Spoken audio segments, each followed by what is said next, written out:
Hello बच्चों। तो बेटे अब हम क्या करेंगे, एक क्वेश्चन करेंगे। उसमें जनरल एंट्री कैसे होगी वो हमने देखना है, और अकाउंट्स कैसे मेंटेन होगी, और जो ट्रायल बैलेंस है बेटा वो कैसे मेंटेन होगा। तो एक बड़ा सा क्वेश्चन करने जा रहे हैं, ठीक है। एक क्वेश्चन को सॉल्व करते हैं और इसके बाद फिर फटाफट से आंसर निकालेंगे। तो क्वेश्चन में कहता है x limited follows non integrated accounting system. X limited है जो कि नॉन इंटीग्रेटेड अकाउंटिंग सिस्टम को मेंटेन करता है। रिकॉर्ड जनरल एंट्रीज, आपको जनरल एंट्री बनानी है for the year ended on 31 मार्च 2015। कुछ ट्रांजेक्शन आपको भी बने। आगे क्वेश्चन में कहता है प्रिपेयर डेवलपमेंट लेजर्स, आपको लेजर बनाने हैं और उसके बाद ट्रायल बैलेंस भी आपको लिखना है, ठीक है सर। सारी चीज़ें क्वेश्चन में बोली। तो पहले हम जनरल एंट्री करेंगे। जनरल एंट्री करने के बाद फिर हम अकाउंट्स बनाएंगे बेटा, और अकाउंट बनाने के बाद फिर हम क्या करेंगे सर, ट्रायल बैलेंस भी बनाएंगे। तो एक ही क्वेश्चन है, मैं एक ही क्वेश्चन में लगभग सारी चीज़ें आपको करके दिखा रहा हूँ, ठीक है। तो पहले बेटा जनरल एंट्री बनाएंगे। जनरल एंट्री का सेम फॉर्मेट हम यूज करेंगे जो फाइनेंशियल अकाउंटिंग में यूज करते हैं, like date, particular, LF, amount debit, amount credit, वो सारा फॉर्मेट आपको फॉलो करना है।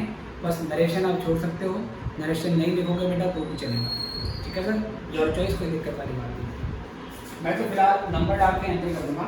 आप पेपर में सारा फॉर्मेट बनाओगे, date, particular, LF, amount debit, amount credit, open heading होगी जनरल एंट्रीज, और फिर आपको एंट्री करनी है। डेट वाले कॉलम में आप ट्रांजेक्शन का नंबर डाल देना, क्योंकि ये सारे entries through out the year होंगी, एक्चुअल डेट हमें पता नहीं है, तो डेट वाले कॉलम में हम केवल नंबर डाल देंगे। अब मैं सॉल्व करता हूँ सर, देखो। तो सबसे पहले कहता है आपको परचेज मटेरियल, हमने मटेरियल परचेज किया। तो पिछले सेक्शन में मैंने जनरल एंट्री आपको अच्छे से एक्सप्लेन करी है, तो आई होप आपको समझ में आ गई है। अब मैं सीधे क्वेश्चन करना स्टार्ट करूँगा। तो अगर मैं परचेज करूँगा तो एंट्री होगी store ledger control account debit to cost ledger control account. Amount आ जाएगी 10,40,000, और ये भी आ गई है बेटा 10,40,000। Second entry sir, second entry में कहता है आपने मटेरियल इशू किया है, डायरेक्ट मटेरियल कितना, इनडायरेक्ट मटेरियल कितना, ठीक है सर।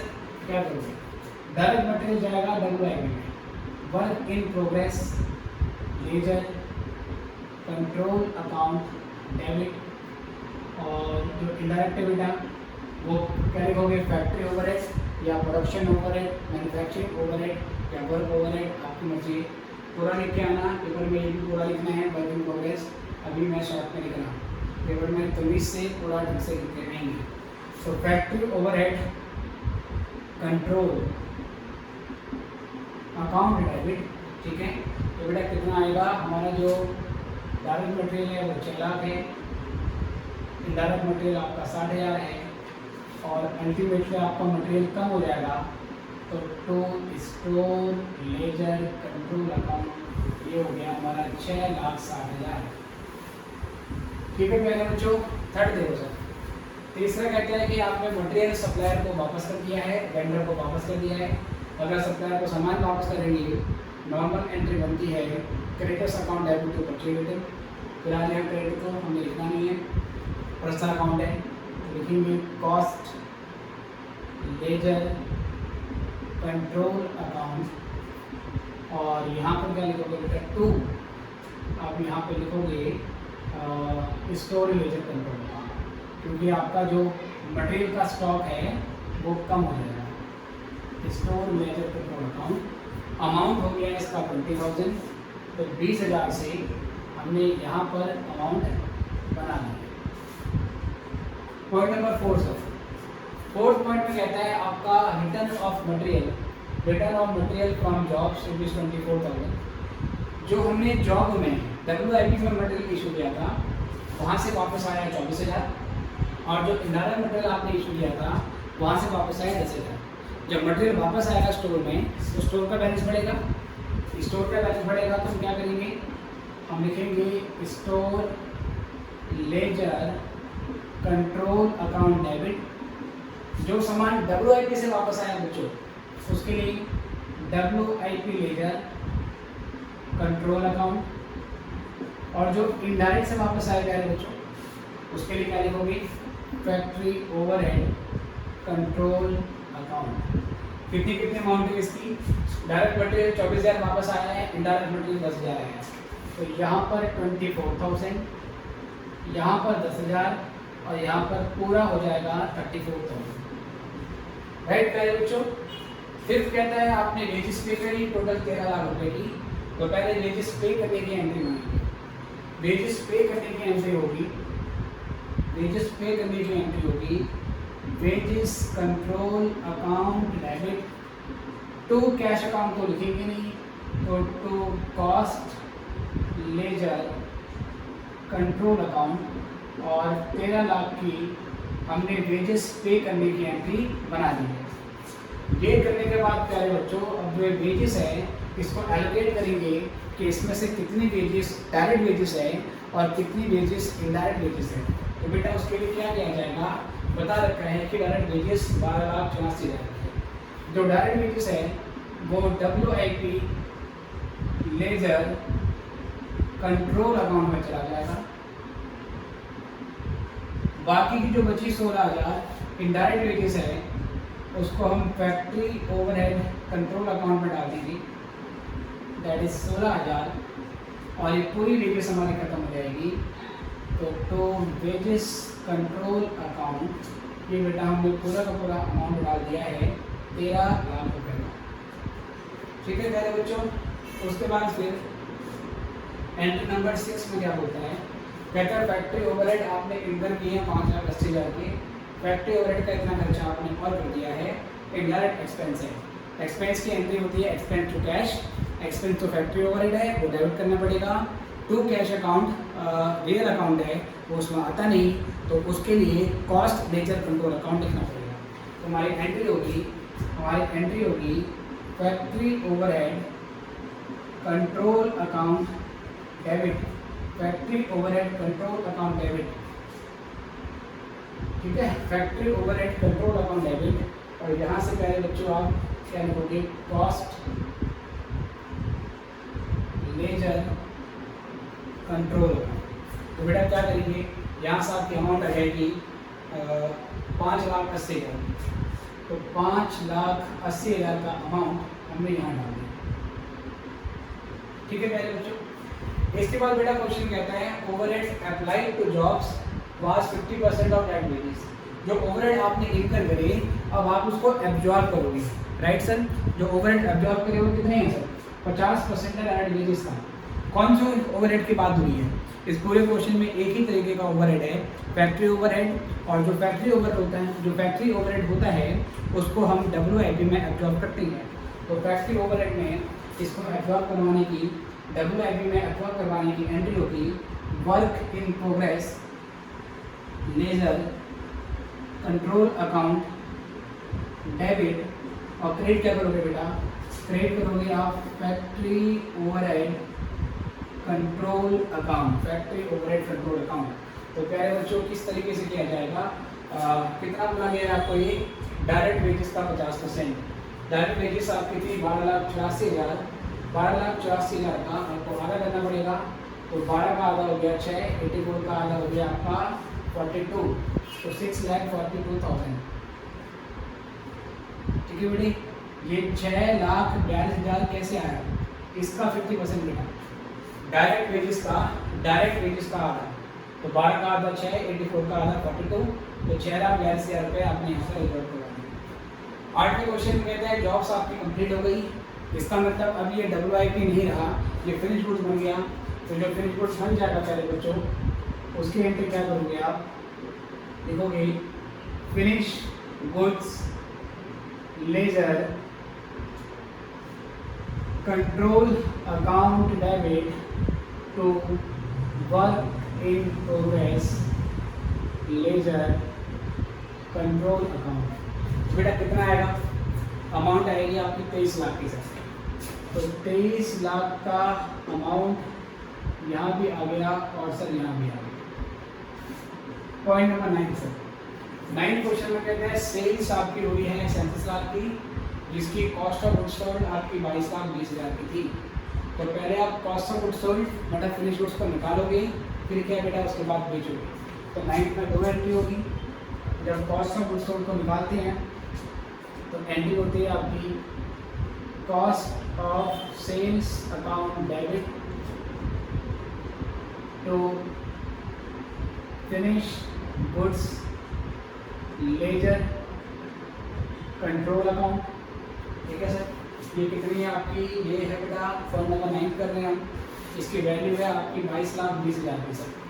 तो 22,20,000 का अमाउंट यहाँ पर आ गया। ठीक है बेटे, इसमें सेलिंग और डिस्ट्रीब्यूशन ओवरहेड है नहीं, वरना कॉस्ट ऑफ सेल्स अकाउंट में कॉस्ट ऑफ गुड्स सोल्ड आता है, सेलिंग और डिस्ट्रीब्यूशन ओवरहेड आते हैं, फिर टोटल जोड़ के जो कॉस्ट ऑफ सेल होता है वो प्रॉफिट लॉस में ट्रांसफर होता है। अब क्योंकि इसमें सेलिंग या डिस्ट्रीब्यूशन ओवरहेड नहीं है, इसलिए सर सेम अमाउंट हम कॉस्टिंग प्रॉफिट लॉस अकाउंट में ट्रांसफर करेंगे। तो costing profit and loss account debit to cost of sales account, ये हो जाएगी आपकी 22,20,000। और सर जो एक्चुअल सेल की है उस एक्चुअल सेल की आपकी जनरल एंट्री होती है cost ledger control account debit to costing profit and loss account. ये एक्चुअल सेल्स होगी पहले बच्चों। एक्चुअल सेल्स आपकी हुई है 37 लाख की, तो 37 लाख रुपए आपको यहाँ पर सेल्स में ट्रांसफ़र कर देने हैं। 37 लाख रुपए आपने यहाँ ट्रांसफ़र कर दिए। इसके बाद बेटा आगे बढ़ते हैं। 10th एंट्री, 10th एंट्री में कहता है सेल्स रिटर्न हो गई बेटा, जिसकी सेल वैल्यू 30,000 की है और कॉस्ट 18,000। जब सेल्स रिटर्न होगी तो हम क्या करेंगे सर, जो सेल्स वाली हमारी वैल्यू बनी थी ना उसको उल्टा कर देंगे। ये सेल करने की एंट्री है, तो सेल्स रिटर्न की एंट्री सेल्स वैल्यू की इसका उल्टा हो जाएगा।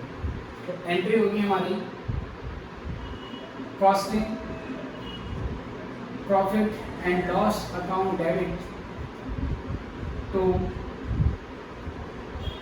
कॉस्ट लेजर कंट्रोल अकाउंट, और उसकी सेल वैल्यू है 30,000। ठीक है प्यारे बच्चों।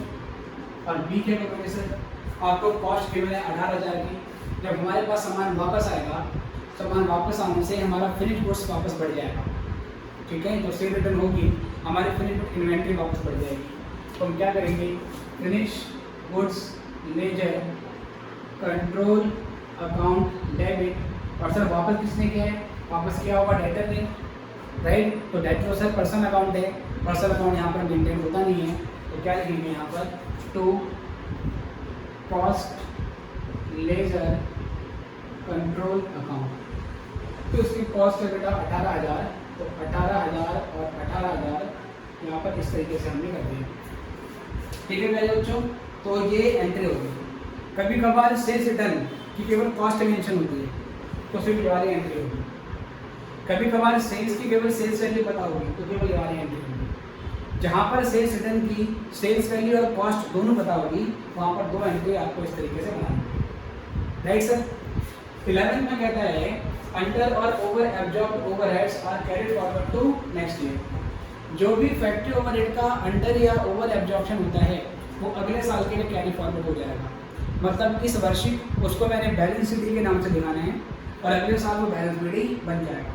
तो बैलेंस को कैरी फॉरवर्ड करने की कोई जनरल एंट्री करने की जरूरत नहीं होती, वो ऑटोमेटिकली क्लोजिंग बैलेंस से ओपनिंग बैलेंस में ट्रांसफ़र हो जाएगा। इस साल का क्लोजिंग अगले साल का ओपनिंग बन जाएगा। फिर भी अगर आप जनरल एंट्री बनाना चाहो तो ऐसा कर सकते हैं कि फैक्ट्री ओवरहेड का जो बैलेंसिंग फिगर आएगा उसको फैक्ट्री ओवरहेड एडजस्टमेंट अकाउंट या फैक्ट्री ओवरहेड सस्पेंस अकाउंट में भी ट्रांसफर कर सकते हैं। फिलहाल मैं भी कोई एंट्री नहीं कर रहा हूँ, ये कैरी फॉरवर्ड बैलेंस शीट के थ्रू ही हो जाता है। ये बेटा इसके ट्रांजेक्शन है, ट्रांजेक्शन हमने कर दी। नॉर्मली क्वेश्चन में या तो जनरल एंट्री आती है एग्जाम में, या तो जनरल एंट्री आएगी, या बेटा आपको क्या बोलेगा सीधे सीधे अकाउंट बनाने को बोल देगा। दोनों में से कोई भी चीज़ पॉसिबल है। ऐसा क्वेश्चन नहीं आएगा कि एक ही क्वेश्चन में जनरल एंट्री भी करनी है, फिर अकाउंट भी बनाना है और फिर ट्रायल बैलेंस भी बनाना है, क्योंकि फिर ये बहुत बड़ा क्वेश्चन होता है।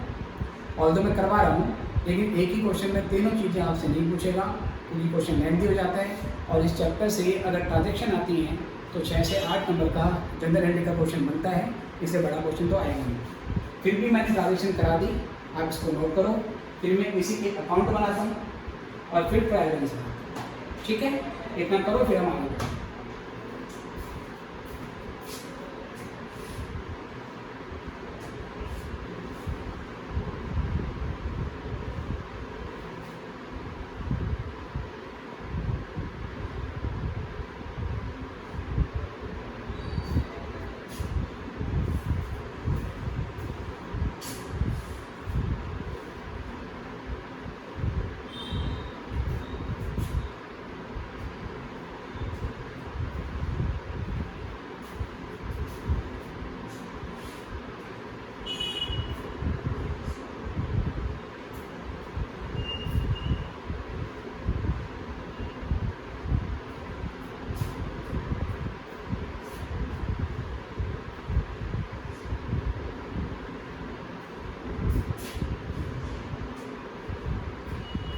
चलिए बच्चे, गैस आपने कर लिया है, तो अब हम यहाँ से आगे बढ़ेंगे।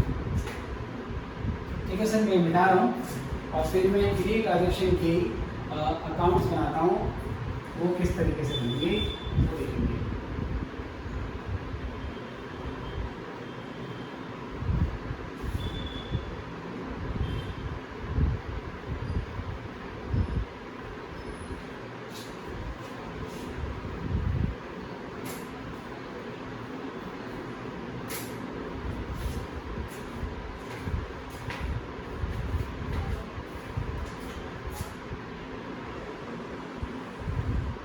जी बच्चों, तो अकाउंट कैसे बनेंगे देखें।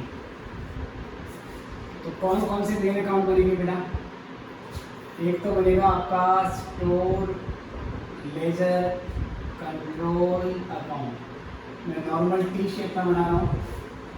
डेबिट क्रेडिट आप पेपर में तमीज़ से बना के आओगे, पर्टिकुलर अमाउंट इस तरीके से करके आओगे। स्टोर लेजर कंट्रोल अकाउंट के बाद एक work in progress ledger control account, ये बनेगा आपका।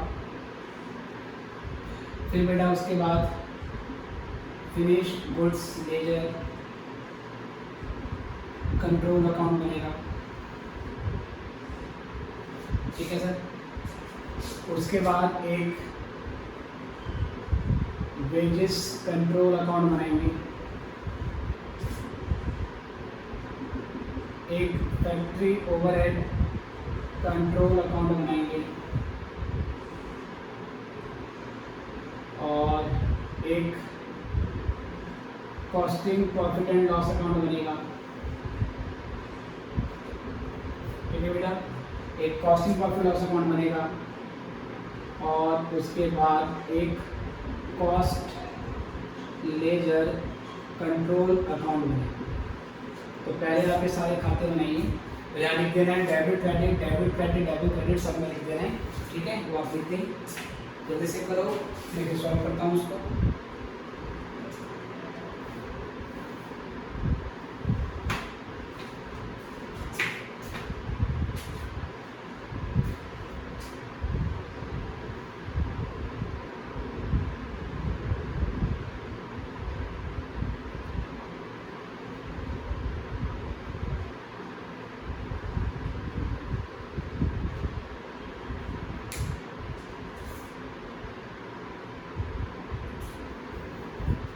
ठीक है प्यारे बच्चों, तो ध्यान से देखिए सर। सबसे पहले बेटा हमारे पास मटेरियल की परचेज हुई है 10,40,000 की। मटेरियल परचेज करेंगे तो ये स्टोर का बैलेंस बढ़ जाएगा। अब मैं सीधी पोस्टिंग कर रहा हूँ विदाउट जनरल एंट्री। कभी कभार पेपर में क्वेश्चन आ जाता है कि बिना जनरल एंट्री के लेजर पोस्टिंग करूँ, तो वो भी आपको सीखनी है। परचेज करेंगे तो ये बढ़ जाएगा सर। परचेज करेंगे कैसे? टू कैश या उधार में, दोनों सिचुएशन में हम store ledger cost ledger control account में एंट्री मारेंगे। तो यहाँ पर लिखेंगे हम to cost ledger control account 10,40,000 और यहाँ पर by store ledger control account. ठीक है बेटे, शॉर्ट में लिखा हूँ SLC, समझ जाना। Store ledger control account amount आ जाएगी 10,40,000। 50,000। अगले वैल्यू में कहता है मटेरियल इशू किया, मटेरियल इशू करेंगे तो मटेरियल का बैलेंस घटेगा, तो यहाँ जाएगा डायरेक्ट मटेरियल WIP में जाते हैं, by work in progress ledger control account 6 lakh, और जो इनडायरेक्ट मटेरियल है बेटा by factory overhead control account ये हो गया 60,000। इसकी क्रॉस एंट्री मार दो, WIP में डेबिट हो जाएगा to store ledger control account 6 lakh. Paper में पूरा लिख के आना है स्टोर लेजर कंट्रोल अकाउंट, अभी डिटेल हम कर रहे हैं, और 60,000 जाएगा फैक्ट्री ओवरहेड में, तो यहाँ से to store ledger control account किया जाएगा 60,000। ठीक है सर। आगे कहते हैं मटेरियल हमने सप्लायर को वापस किया, अगर हम मटेरियल सप्लायर को वापस करेंगे तो मटेरियल का बैलेंस घटेगा। ठीक है बेटे, तो यहाँ पर एंट्री हो जाएगी, और वापस करेंगे सप्लायर को, मतलब कि क्रेडिटर्स को।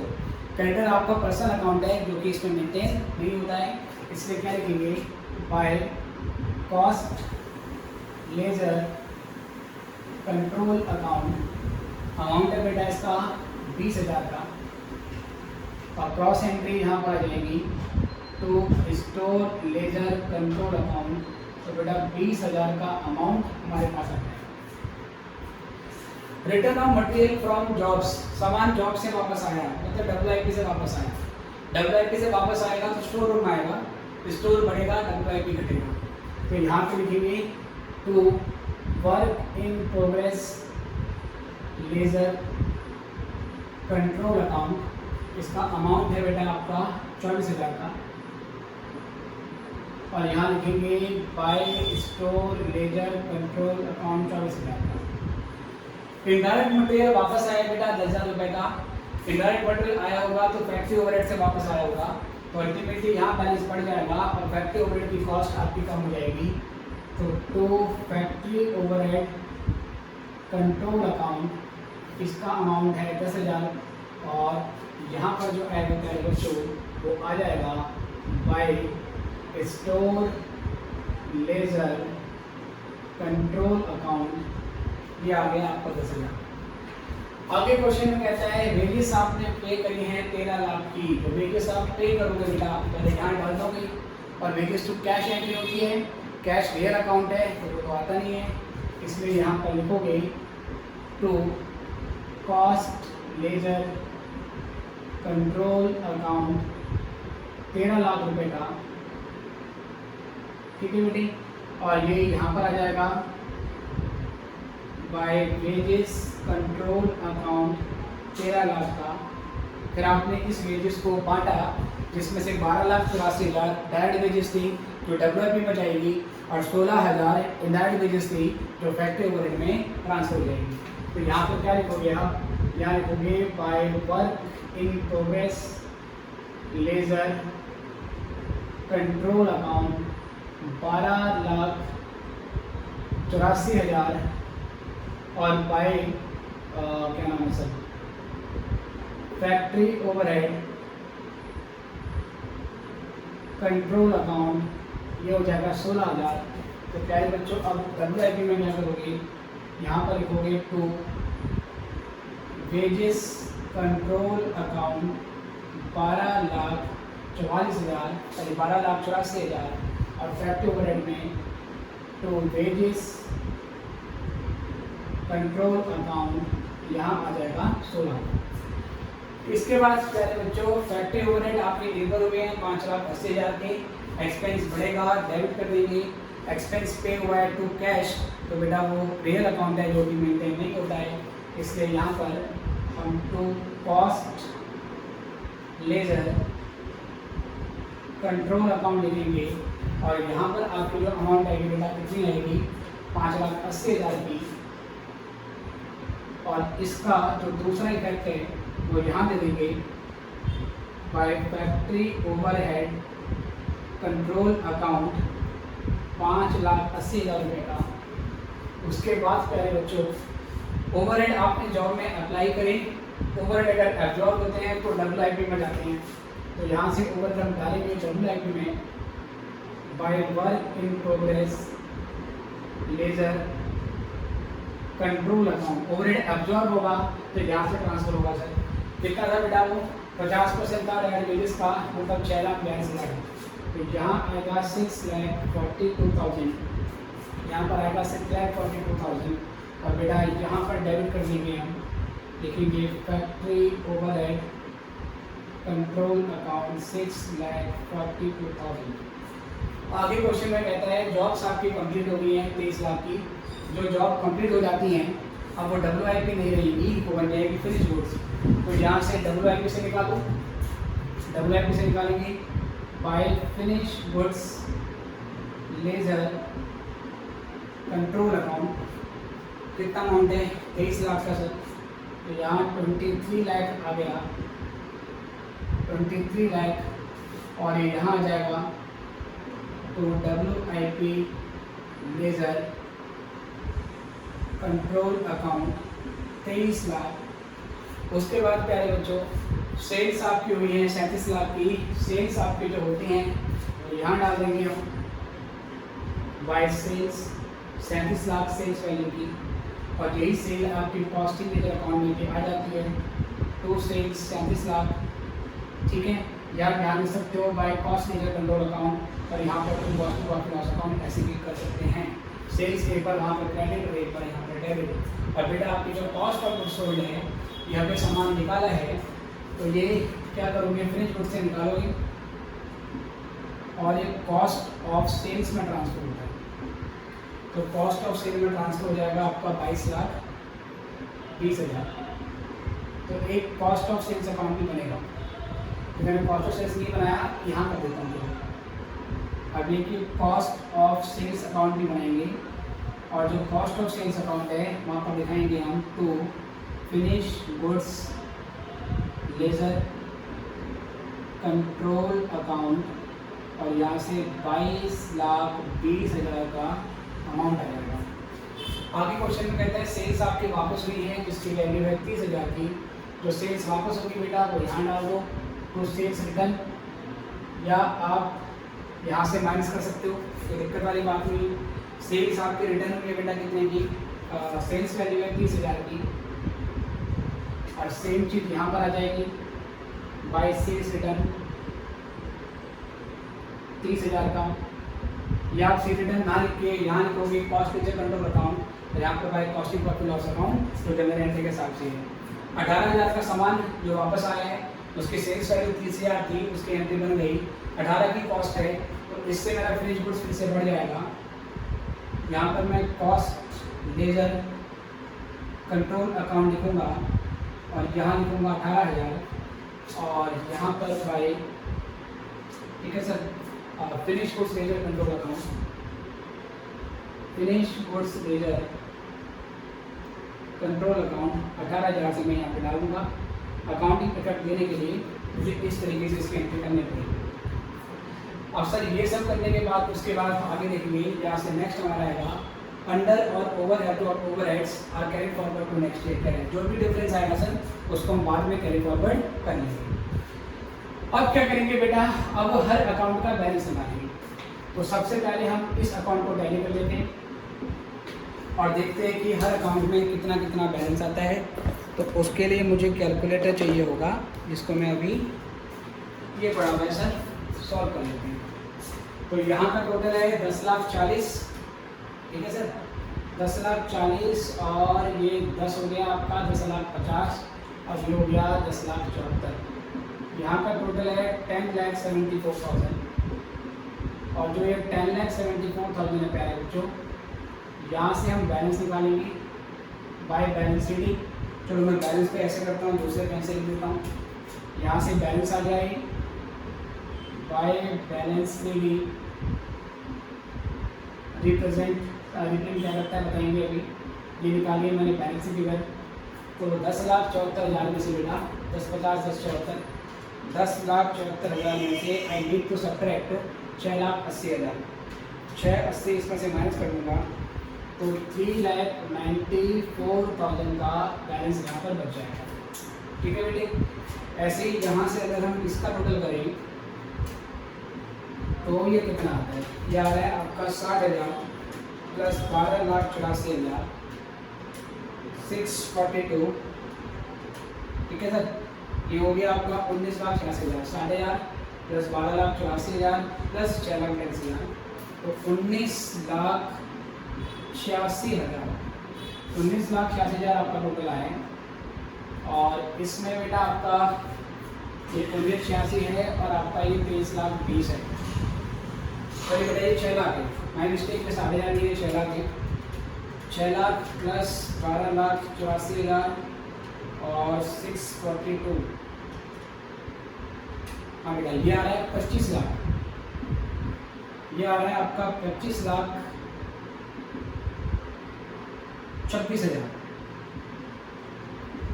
अगर ये 25,26,000 है तो 25,26,000 में से 25,26,000 में से माइनस कर देंगे हम 23,24,000, 23,24,000।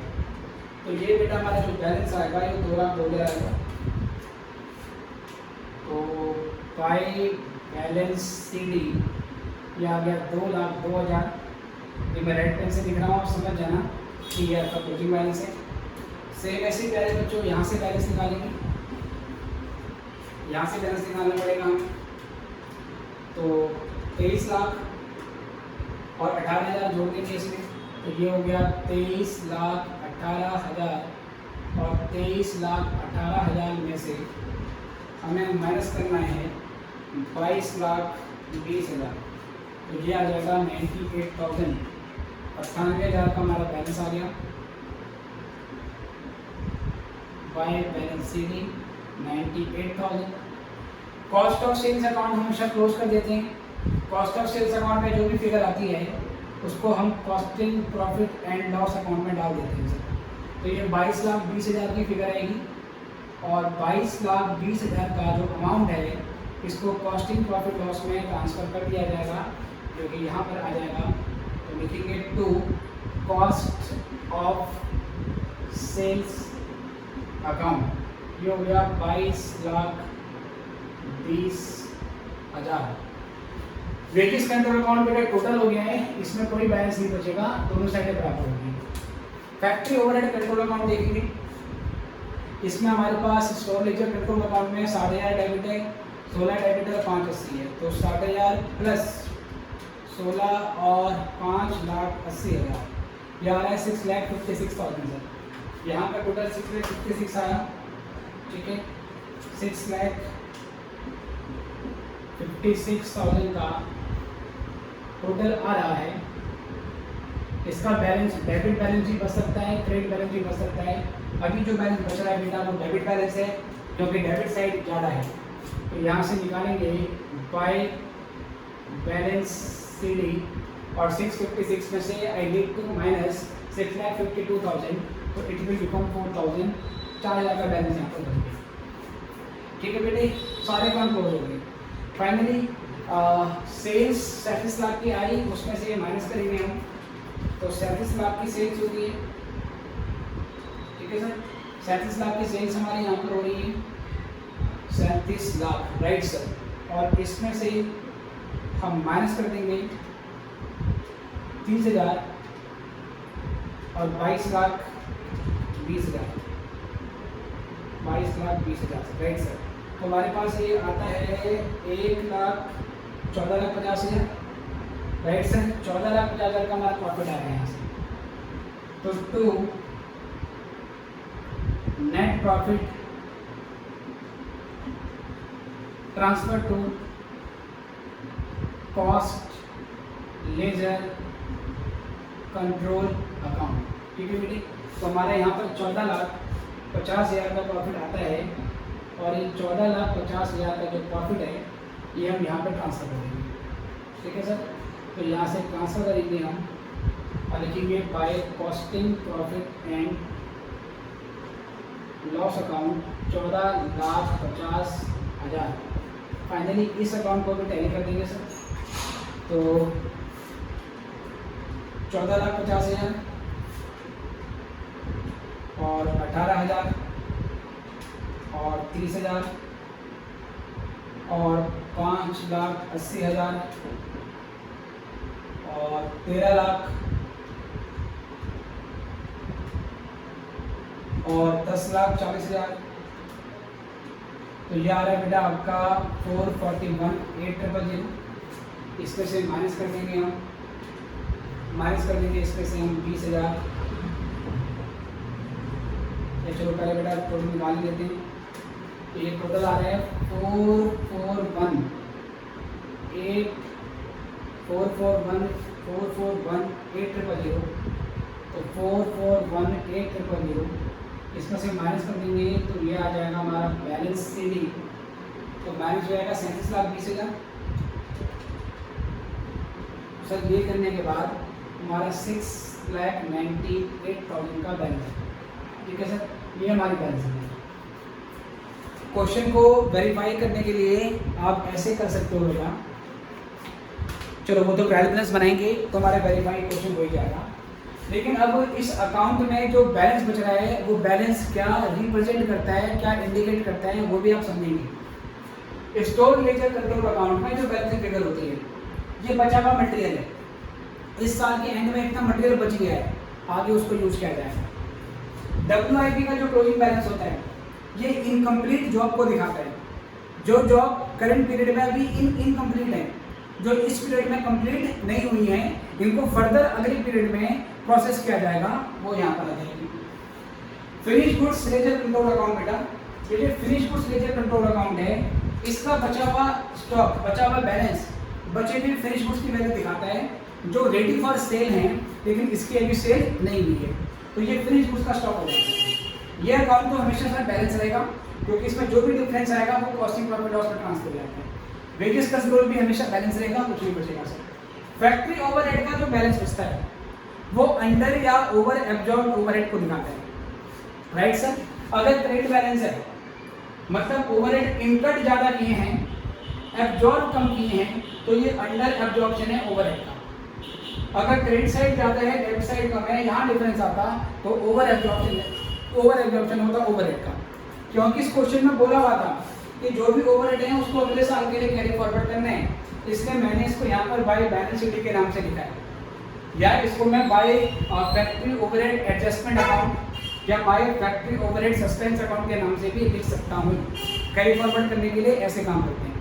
जहाँ क्वेश्चन में बोल देता कि ये ओवरहेड आपको राइट ऑफ कर देना है, तो ये जो फिगर आता इसको मैं by costing profit loss account में ट्रांसफर कर देता। यहाँ से नेट प्रॉफिट या लॉस निकला है और सर ये कॉस्ट लेजर कंट्रोल अकाउंट हमारा आगे है। ये कॉस्ट लेजर कंट्रोल अकाउंट का बैलेंस ये रियल अकाउंट और पर्सनल अकाउंट का कंबाइंड बैलेंस दिखाता है, उनका नेट बैलेंस दिखाता है। ठीक है सर, ये तो सब्स्टिट्यूट अकाउंट है जो रियल अकाउंट को और पर्सनल अकाउंट को सब्स्टिट्यूट कर रहा था, उसका नेट बैलेंस आपको यहाँ पर दिखाना है। अब मुझे क्या करना है, ट्रायल बैलेंस बनाना है। ठीक है, ट्रायल बैलेंस के लिए मैं क्या करूँगा, अभी क्वेश्चन मिटा देता हूँ और यहाँ से जो जो बैलेंसेस आए हैं उसको मैं यहाँ पर प्लेस कर दूंगा। ठीक है बच्चों, तो इसको मिटा देते हैं।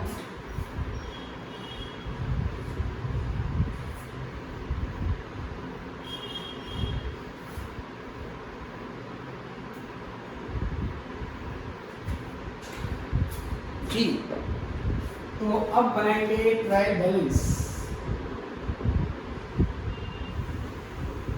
एज ऑन शेयर पीरियड था 31/3/2015। ठीक है सर, कुछ इस तरीके से बनाएंगे हेड्स ऑफ अकाउंट और यहाँ पर लेजर फोलियो LF वगैरह वो सारा बनेगा बेटा। फिर यहाँ पर डेबिट बैलेंस और फिर यहाँ पे क्रेडिट बैलेंस रुपीज़। सबसे पहले बेटा स्टोर लेजर में डेबिट बैलेंस है ना बेटा। क्लोजिंग बैलेंस क्रेडिट साइड में है बट इसको डेबिट बैलेंस बोलते हैं क्योंकि डेबिट साइड याद है। तो ये यहाँ पर आ जाएगा स्टोर लेजर कंट्रोल अकाउंट। यहाँ बैलेंस है 3,94,000 का। इसका भी बेटा डेबिट बैलेंस है। तो work in progress ledger control account ये आ गया प्यारे बच्चों आपका 2,02,000। Finish goods ledger control account बेटा, इसका भी डेबिट बैलेंस है तो finish goods ledger control account ये है आपका 98,000। इसका कोई बैलेंस नहीं है, इसका कोई बैलेंस नहीं है। फिक्स ओवरहेड कंट्रोल अकाउंट का बैलेंस है फिक्स ओवरहेड कंट्रोल अकाउंट, और you can write fix overhead suspense account या फिक्स ओवरहेड एडजस्टमेंट अकाउंट।